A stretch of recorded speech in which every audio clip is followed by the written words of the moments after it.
be human. I guess that's one of the things for leaders. And they want to see you, they want to hear you, they want to know what you think, and they want you to hear them and to allow them to express what they think. You Yeah. know, I love it when some 20-year-old tells me I'm wrong about something. It's we just have a great Believe it. conversation. Hello and welcome to the Courageous Leaders podcast. I'm Joanna Howes, your host and founder of The Change Creators. We focus on helping leadership teams build trust, alignment and cohesion so they can win together. On today's episode, I'm very excited as we are joined by Dr. Stein. He's a world-renowned clinical psychologist, best-selling author and MHS founder who consults for military, corporate and TV shows, specialising in psychological assessment and emotional intelligence. Due to Stephen being based in the US, the interview takes place over Zoom. I hope you enjoy it, and let's get started. Dr. Stein, welcome to the show. Great to be with you, Joanna. It's an absolute, I'm so excited about what we're going to talk about. But before we kick off, there's a question I love to ask first, is what has been a courageous moment for you? I think a courageous moment for me, and I guess it's a bit more than a moment, it's what I've done as an entrepreneur that most entrepreneurs find really difficult to do. And that's to kind of step back. That's to let other people take control of things that you're really passionate about. And I don't just think of it as courageous. I'm kind of reframing it as unconditional love. Because when you start an organization or a company, it's full of passion and you care about what you're doing and the people and the goals that you've set. There's a certain amount of intimacy. You're so close to everything. You're involved in marketing and sales and in all the parts of the business, right? And there's commitment where you're going to succeed no matter what, even when there's obstacles in there. To me, that's unconditional love, that you keep going in spite of what happens. But the really tough part is when you get larger, when you go from two people, as my wife and I were, to maybe 20 people or so, you realize that you've got to give up some things, and it's really difficult. And I think it takes a lot of courage because I've met a lot of entrepreneurs who've been unwilling to go past that step. They just didn't have that, I guess, courage to go forward. And when you want to grow your company, such as we have, to over 200 people, you have to be able to be courageous enough to step back and let other people take the reins in various areas.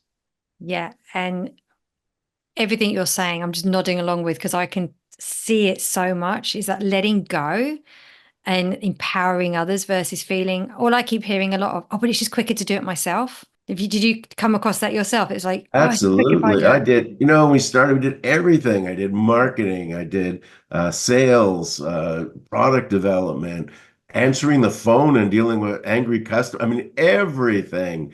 And, it takes a while to realize that you just can't do that. It just doesn't make sense. And especially for someone like me, I'm a psychologist. I'm not a business person. So, what am I even doing running a business? I have no training in that. So maybe it was a bit easier for me to realize that I don't know what I'm doing when I get to certain aspects of this. So, and I started with things like accounting where I really know nothing, right? And brought in the best accounting person I could find to sort of take that over. And gradually, step by step, I got people who were, I guess, smarter than me in the different areas and taking over those areas.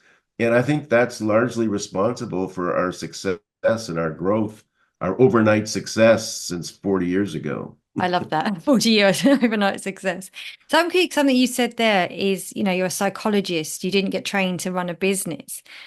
Flipping that on its head, because I actually think the more I think leaders and business owners understand psychology, the the better it will be for the company and the people that they lead and for themselves. So how do you think the fact that you are a psychologist running a business has helped you?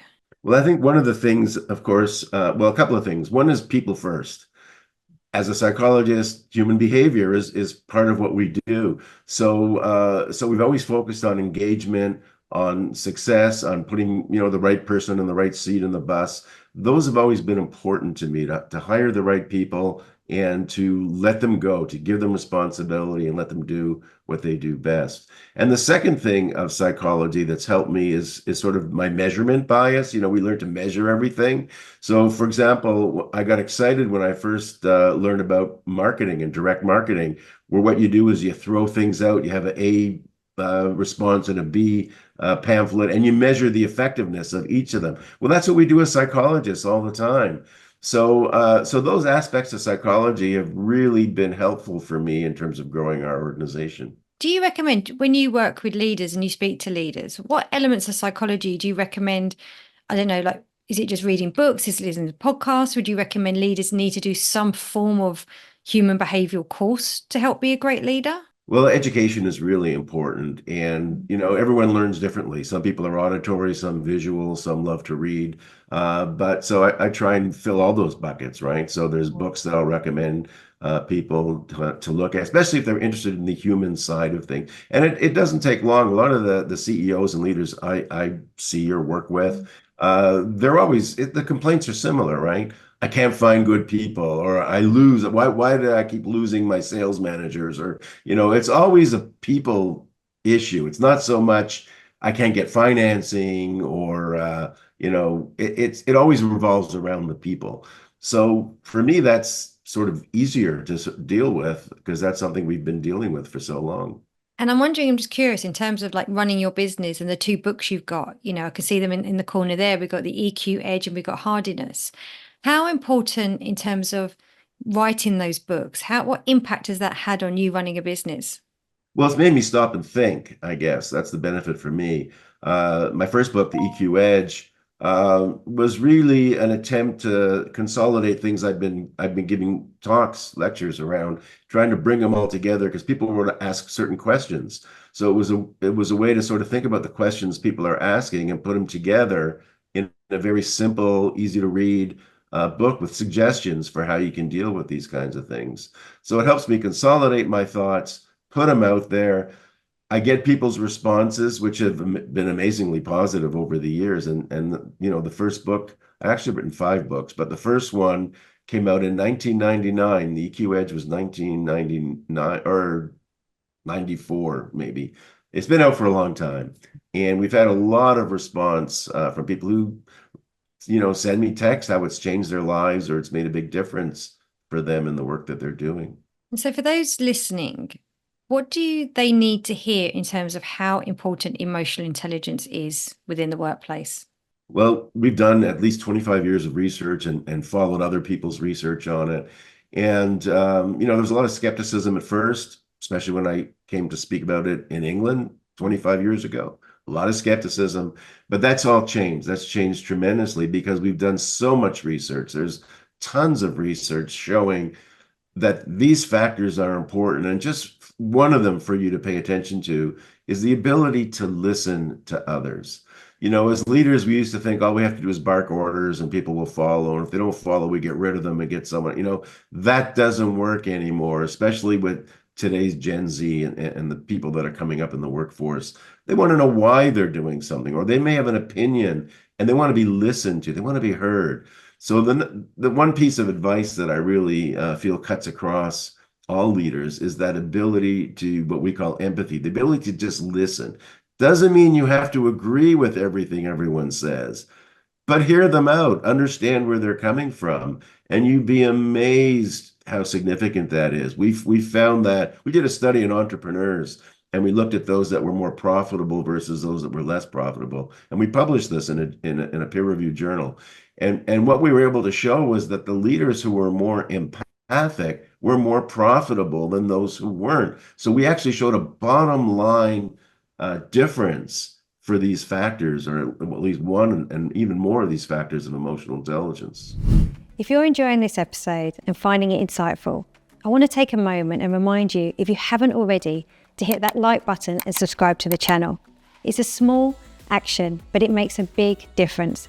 Not only will you be the first to know when an episode drops, but it really helps us to continue to create this content for leaders like you. And I'd love to hear from you. So if you've got thoughts, questions, or ideas, feel free to drop them in the comments. Also, if you want to explore how my leadership training and coaching can support you and your team, then drop me a DM and we can have a call. Thanks so much. Now let's get back to the episode. Can you learn to be empathetic? Absolutely. Yeah. And we've spent years. One of our first studies, interestingly, was with the US Air Force because they were having a huge turnover problem with their recruiters. It was something like a 50% turnover, and that was really expensive. And they asked us to come and see if emotional intelligence could help. And I had no idea at that time. That was a long time ago. So we went in there and we profiled 1,700 US Air Force recruiters. And we asked them to separate them into the really successful ones and the ones who were struggling or failing. And we found five aspects of emotional intelligence that differentiated those two groups. We went back to them and say, yeah, there seems to be a difference. That was, a lot of fun. Great. Thanks for letting us do this. And they said, well, you're not finished yet. We want to see if this really works. We want to spend the next year using those factors to select. And they went a step further. So one of the factors was empathy, another one was assertiveness, another one was self-awareness. But they said, there's some people that we really want in this position, but they may be a bit low in empathy. So they actually set up an empathy training course. So if there's someone they really wanted and were low in that, because they wanted people to succeed. And we went ahead and spent the next year selecting on these 5 factors, and the retention rate went to 92% following up. So this was monitored by the Government Accounting Office, and we saved them $3.5 million in the first year of doing this study with them. So Wow. emotional intelligence makes a difference, whether we're talking about engagement, when we're talking about retention. We've demonstrated this over the years in so many different ways. I don't meet, I mean, I must be missing something because I don't meet those dinosaurs who challenge me anymore. I used to get them all the time 20 years ago. They used to challenge me, but I don't know where they are now. They must be hiding or something. Well, unfortunately, I still come across a few that come in. And what I'm noticing a little bit, and I'm curious to get your thoughts on, is emotional intelligence across the generations. Because I'm seeing quite a gap between people like in my age going, oh, I just don't understand Gen Z. I don't understand how they work or what they do. They're not like us. They don't have the same values or the same care or the same loyalty, etc. I hear all these things. And then Gen Z saying, well, they don't understand the other way. Where can emotional intelligence help to bridge these gaps between the generations? It could help a lot. I mean, they need more support. They're more fragile than we were at that age, and they want more. They want to know more about what's in it for me. There's a factor we measure called social responsibility, and that's really important to the younger group. And some of us, tended to dismiss that to a certain degree, but caring about themselves and their own brand or where they're going, as opposed to being loyal to the company. We used to be loyal to the company. I'd worked for IBM for, 50 years and stay in one. We don't do that anymore. Companies aren't loyal to us most of the time, and people aren't loyal to the companies. So we have to be aware that they come with a different set of values. They want to know what's in it for them. They want to know that they're being heard. And really importantly these days is they want to know there's purpose in what they're doing. We spend a lot of time with leaders teaching them how to convey purpose. Even if you're making widgets, they've got to help somebody somewhere down the line have a better life. And we work a lot at trying to do that. And in our company, it's easy because we change people's lives, and everyone from the people in our warehouse to the people answering the phones, everyone in our organization understands what the purpose is. And young people love to come to us. I deal with CEOs who say they can't deal with young people. They can't recruit them, they can't keep them, they don't work. We love young people because they know social media, they know all these things that we don't understand very well. And we have them flocking to our organization. We have a lot of Gen Zs, and I love sitting with them, talking with them, learning from them. And I got to tell you, I probably learn more from them than some of them learned from me. I think that's a really important factor is so many of the people I hear complain, I say, well, have you actually gone and spoken to them?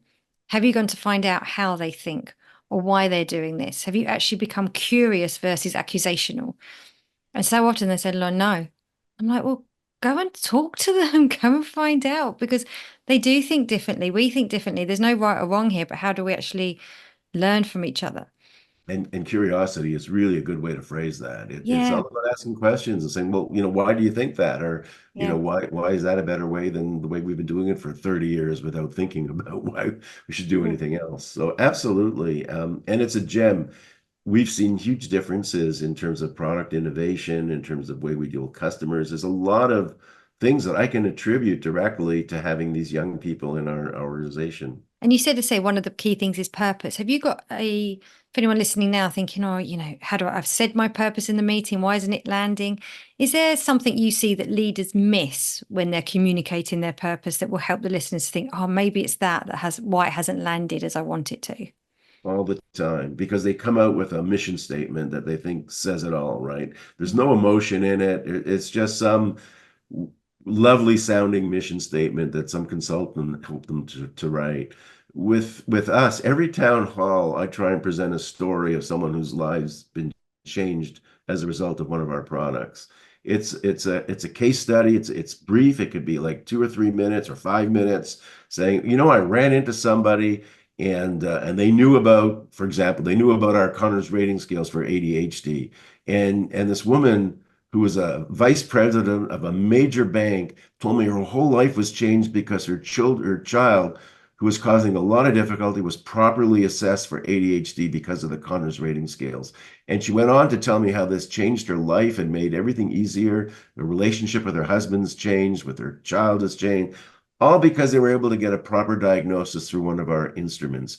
And we tell this to our staff. We talk about this, and they feel proud. They feel glad about the fact that what they do and throughout the organization, even in the accounting department, their work is important to help us accomplish this goal. Everybody in the organization plays a role and has a piece of that. So I think what they don't do, a lot of leaders, is they don't get real about this. They don't give you a case example of someone's life that have actually changed as a result of the work that everyone is doing. Yeah. And I think you say create a feeling in people. Um, Absolutely. yeah, because that's what you remember, isn't it? How you feel, not what necessarily you were just told. Yep. It's And definitely a feeling. You've got to yeah. feel good about what you do and see the results. And then bringing in your other book, your book Hardiness, and then I think they complement each other really well. Something you said to me when we caught up before, so it was really interesting. You say how the concepts you've written in the EQ Age and Hardiness helps you be able to take on board personal criticism better. So I work with a lot of leaders, and creating a feedback culture is something they find really challenging.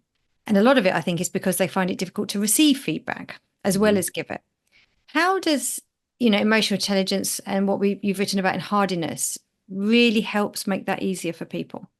Okay, so hardiness has a lot to do with it. It's similar to resilience, but we like to Mm, think it's a bit better because mm, you don't just bounce back to where you were, but you become even stronger. And we have 3 C's in hardiness, but the one specifically to deal with feedback is something that we call challenge. And what that refers to is that our ability to go through stressful or difficult events, but to look at them more objectively. So you may say you don't like the way I present something, the way I present a certain fact or whatever. So instead of me reacting and getting angry with you about it, I'm able to sort of step back and say, okay, what's Joanna really telling me here? Is it she's building her own ego, maybe, or is she really coming up with a criticism that I should look at? So it allows you to be more objective and step back and think of it in different ways, and then come back and say, you know what? I think Joanna was right. Maybe if I present this a little bit differently, I'll be better off.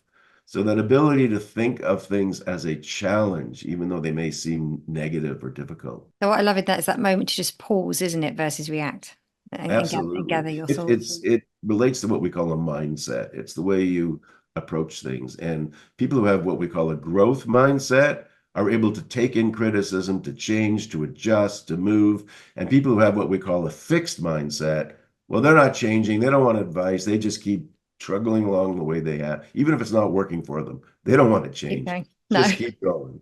Well, it's very much safer not to change, isn't it? It's gonna, For some people, they think so, but not really. but yeah, in real life, it's not. So you mentioned your 3 C's there. So I've got them here. So we've got the commitment, the control, and the challenge. Can you just talk us through a bit more then how those 3 C's work together? Okay, so as I mentioned, challenge, that's the aspect of being able to problem solve, to look at a situation and say, how else could I handle this? Or I can say, how would Joanna handle this? I know her really well. If this was happening to me, what would she tell me in terms of how to deal with this? The second one we talk about is commitment. And commitment has to do with purpose that we've started to talk a bit about. People who have a sense of purpose, who have a sort of a bigger picture of what they're doing, they can get through stress better. They can get through the little things because they know that there's a bigger goal ahead. And this is just one step towards that bigger goal. So, and commitment, we found, and again, there's been over 20 years of research on these factors. Commitment has really been important, especially for first responders and people who have really difficult occupations. We found in nursing and a number of other areas of first responders and police officers, commitment helps them get through the day, the week, the month, and the year. And the third one is control. And that's all about understanding what we can control and what we can't control. For example, some of the work we do is with professional athletes. And I remember working with a world-class tennis player. And part of it was understanding that, I can't control the weather. I mean, it might be crappy out there. I can't control my opponent who keeps dissing me and saying all these negative things. I'm not going to let that get under my skin. I can control my own ability to hit the ball, how I serve, how I return, my forehand, my back. And I'm just going to focus on what I can control and not pay attention to those things I can't control. And that works in everything. That works in business and things that we do. We take criticism or I try and make a sale. I can't control what the customer is going to say. I can control my messaging to the customer and not get over worried about how they respond to that message. I would say that control one was a game changer for me. The minute I just focused on what I could control and stopped beating myself up about things I couldn't control, it was suddenly like a light bulb just went off in my head of feeling free. I was like, Right? oh, because I just stopped worrying about things that I can't change. I Absolutely. got so much energy back. Yeah, you've experienced it and it's Mm, great. And when people feel that, it just changes everything, right? I yeah, mean, I focus on the weather's the weather, right?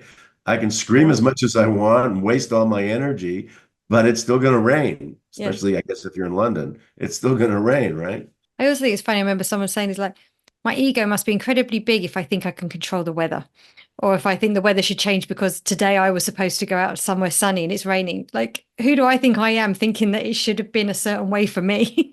Right, absolutely. Yeah. So, we got to keep it real. We got to, I know. and that helps us in terms of what skills should we develop? What do we need? Maybe I'm not a very persuasive person. Maybe I'm not influential. I don't know how to influence you very well. I'm not going to focus on you so much. I'm going to focus on how can I be more influential? What do I need to know to develop that skill?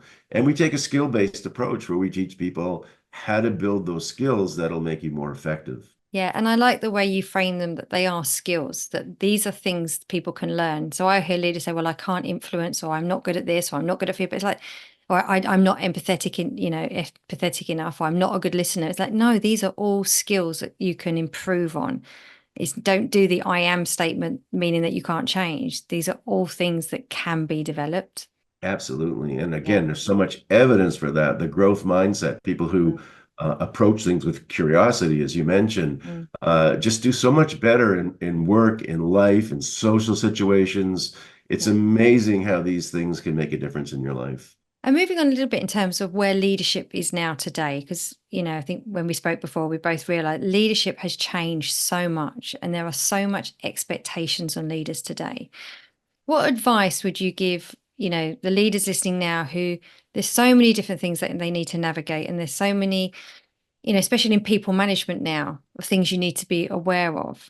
What advice would you give them? Well, I think we've been reframing leadership over the last several years, and leadership is more of a coach. Mm, And look at what goes on in sports, what sports coaches do, right? mm, It's not just a matter of command and control anymore. It's a matter of how can I help you do your best? I know you're a good player. I know you're a great marketer, or I know you're a great salesperson. What can I do? What do you need from me to help you do your best? And what can we do together to have the best outcome? So if leaders sort of reframe their role or their position as a coach, mm. they're going to be much more more effective in terms of their organizations. Yeah. And again, I couldn't agree more because the challenges, and I don't know if you're seeing this as well, is a lot of leaders feeling that they need to rescue or fix or be the hero for their team. And it's no, guide and coach them to do that for themselves and Mhm. then see their performance fly. Versus I think the leaders are burning out because they're just absorbing so much themselves. Absolutely. I mean, part of it is getting the right people. Yeah. You want to, so selection is really important. And when you have the right people, people who have the capability and the passion and those aspects, you let them go. And they may make mistakes. They may not, they take risks, but you've got to be there to help them, to support them if they're the right people. And I think that's what people have a really hard time learning. Leaders just don't know what to do. They can't let go. They got to put their hand in there.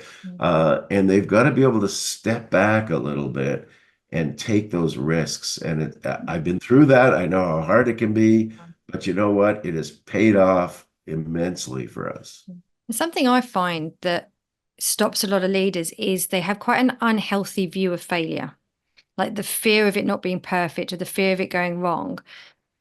How would you say things that in your experience with your books and what you've written about, how can like emotional intelligence or hardiness maybe help these leaders let go of some of these fears of failure and have a healthier Well, view? it's a lot about risk taking, and we talk about that a lot, especially in the hardiness side, in terms of taking risks and being ready to deal with the fallout of those risks. I mean, not huge. You're not going to bet the house at in a casino, but there are certain risks that you can take where you can mitigate the effects of those risks. You start off with maybe smaller risks. You learn to accept failure. I mean, we've invested in products that didn't work out. We put a lot of money in some products. I don't think that's a bad thing.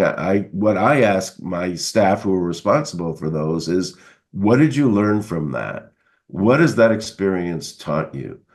Whereas some of my colleagues would have said, they said, why didn't you fire them? They spent that amount of money and it didn't work. I said, it wasn't their fault. I mean, there was the economy, there was like a number of factors that go into it. You can't blame a person who's capable, competent, they're motivated in the right way, they're trying to do well.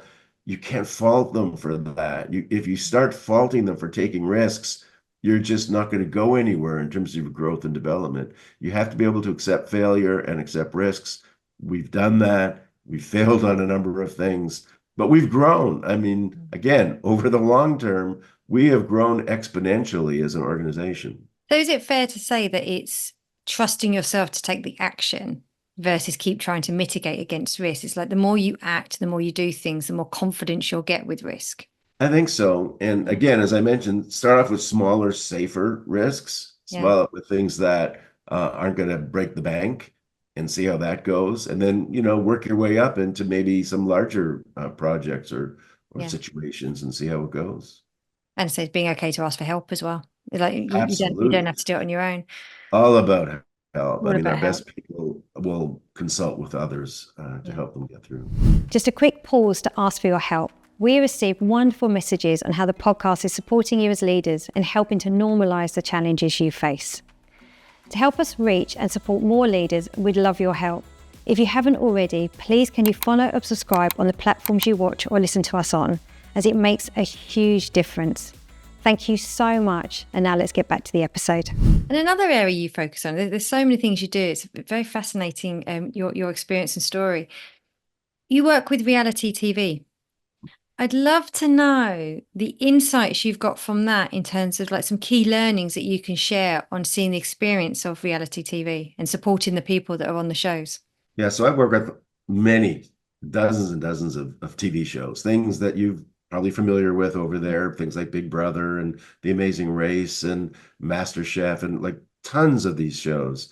And I tell you, there's one thing that's really impressive that comes out of these shows. I've interviewed both for selection and then for post-production, maybe thousands of people who want to be on these shows and who've been on these shows. Mm. One of the amazing thing, I would say a huge percentage of them find that as a result of being on one of these shows, there's been a growth component. There's been something that they learned about themselves that they would not have ordinarily learned.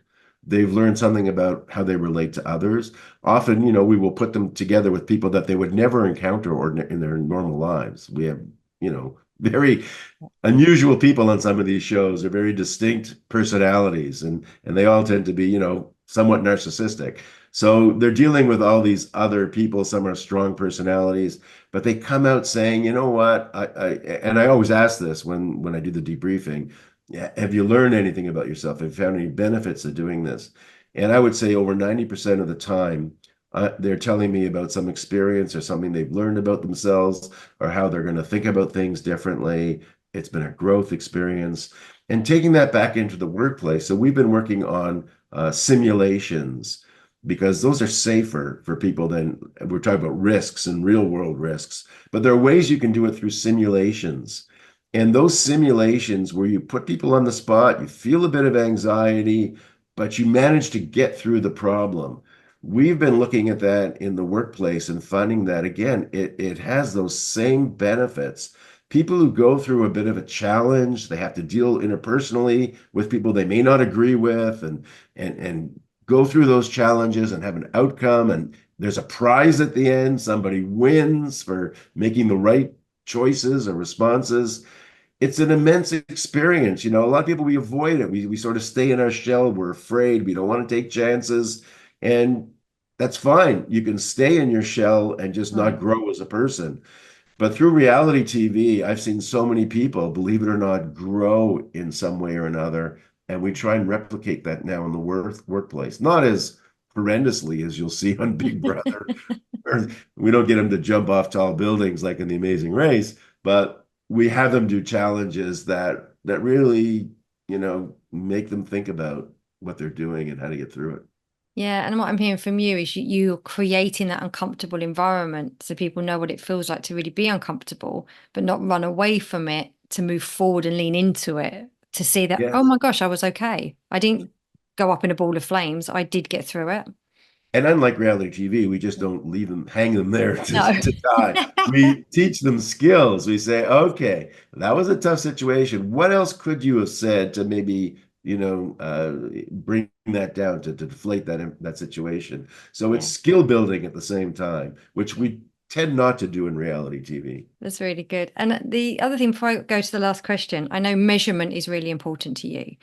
How important do you think it is for leaders to be able to measure the progress of their teams and really have that properly so the teams can see their progress? I think it's critical, especially today we have the remote workplace. You have all this debate going on about people working remote. And I was nervous about that, post COVID, that we still have we have everybody working remotely. And other CEOs I meet with say to me, you got to be crazy. Like, I Mm. want them in there 3 days a week or five, I mean, even Jeff Bezos is ordering people in the office. So we do what's called a pulse measurement. It's four very short measurements that we do, one each quarter.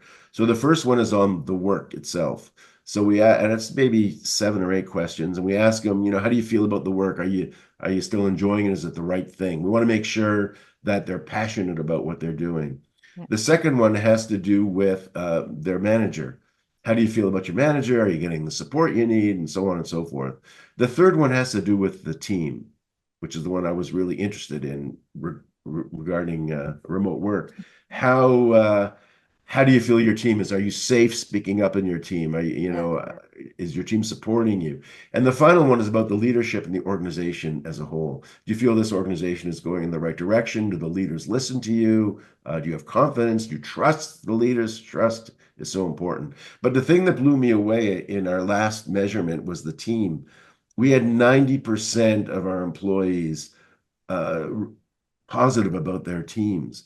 And, I was skeptical until that point because I was kind of nervous meeting with the other CEOs saying, well, we got everybody, we got 230 people working from home and they're spread out, they're across the US, Canada, the UK. I don't know what's going to happen. How are they going to work together? 90% satisfaction in their teams and how they're working together. But that's one thing. That's how they feel about it. We actually measure progress. Do projects get done? Are customers being dealt with quickly? All of our metrics are positive. And I think to me, that's incredible, to see positive feelings, positive outcomes. And I go to the office, sometimes I'm by myself in this huge office, which drives me nuts. And we spend so much money renovating our office. It's gorgeous. We have a beautiful office setting. And when they do come in, they'll say to me, wow, this is beautiful. It's so nice. I say, yeah, well, what about coming in more often? You think that might be a good idea? Oh, I'd love to, It's just the drive is so long and whatever. I think that that's brilliant. And congratulations. I think that's absolutely brilliant. For those leaders that are listening that maybe aren't getting such positive scores, what are one or two key things that they need to maybe look at? I think you have to look at are people empowered to do what you want them to do, or are they being interfered with in one way or another? And again, you've got to have the right people on board, and that's a whole other topic and how to select the right people. But let's say you have the right people on board, you've got to let them go. You've got to allow them to do their job. I mean, I hire people in marketing who are way smarter than me. I don't tell them how to market, but I do look at the results. And if it's not showing that things aren't working, we have a conversation and figure out what's going on. So I think that's one really important thing is that when we have people, we trust those people, we care about those people, let them do their job. Yeah. And another part of that, which I think is important for leaders, is to listen, as we said before. Find out what's going on. I mean, we do it through the pulse survey. I can't go around. I used to walk around, management by walking around. That was my mantra. Everyone knew I was walking around the office, chatting with everybody. How you doing? Any problems? Anything? Are things going well? Can't do that with 230 remote people anymore. It drives me nuts. I can't walk around and talk to them. But we do the pulse surveys. We do get it, and I will talk to them when I do meet with the team. We'll talk about what's going on and how's it going, or any challenges, things getting in your way. So be human. I guess that's one of the things for leaders, and they want to see you, they want to hear you, they want to know what you think, and they want you to hear them and to allow them to express what they think. you Yeah. know I love it when some 20-year-old tells me I'm wrong about something. We just have a great Brilliant. conversation. Brilliant. And the thing I would say to that is for people listening, you might be nodding along going, well, I do listen to my team and I do speak to them. Just check. Do you really? Because there's a lot of people think they listen, think they're asking the right questions. And then when I come in and I see it, it's not there. And the feedback I get from the teams is we don't feel heard and we don't feel seen. And I think all leaders at the moment just check in. Are you really doing it to what your team needs? Or is it just you think you're doing it, but are you really doing it as a check? And I'd love to know, with all of like these wonderful years of experience you've got, what would be that advice you'd pass on to your younger self? Wow. I guess one of the things I'd pass on is, you know, as what I'm saying now, get out of the way, let people do things, because I was a control freak early on. Step back, let those smarter people do what they're going to do, and don't stress the small stuff. Because, an angry customer would drive me through the roof. Why is this guy angry? What's going on? What are we doing? Let's fix it. You know what? There's certain customers you don't want to have. That's my attitude now. And if they can't work together with you in solving a problem, well, it happens so rarely to us, I got to tell you, but there was a time that I said to a customer, you know what? Go somewhere else. Go to our competitor. I'd be happy to send you there. And they wouldn't. They wouldn't. I almost begged them to leave. Go. We'd rather you dealt with our competitor. And they said, no, I'm dealing with you, but that's Brilliant. it. I love that. Oh, yeah. So don't sweat the small stuff. You can lose so much energy, so much. And Absolutely. is there anything we've missed or not been able to talk about that you feel would be really, really helpful for our listeners to hear?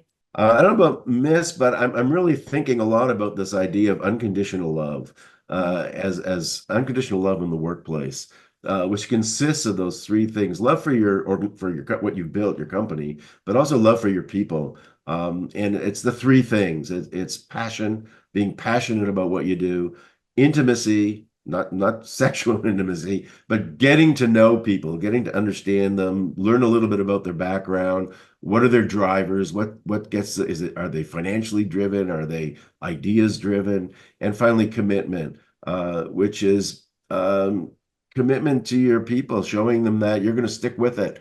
This is your thing, It's like bringing up my children, right? There's a point at which I got to let go. I love them dearly, but you got to learn to let go. And it's this unconditional love that I'm trying to bring to the workplace, I guess, where you want to bring these factors into it. I just think that's beautiful.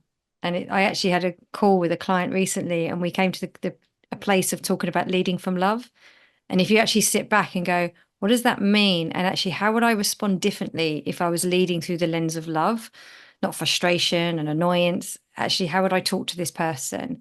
How would I treat them? And we just both sat there going, wow, it would be quite different in terms of how you'd show up. So I think that's an incredibly powerful message to finish on. Dr. Stein, thank you so, so much. It's been an absolute pleasure talking with you. And we will link your books in the show notes and your company so people can connect with you further. But thank you. And hopefully we'll connect again soon. Oh, thank you so much, Joanna. It's always great talking with you. And thank you to everyone for listening. And we'll see you next week. Take care. If you've been loving our Courageous Leaders podcast, please can I ask you to subscribe to our YouTube channel. Your support helps keep the quality content coming and reach listeners like you that we can then really, really help. We fund this podcast ourselves, so to have your support means that we can keep delivering week on week. Thank you.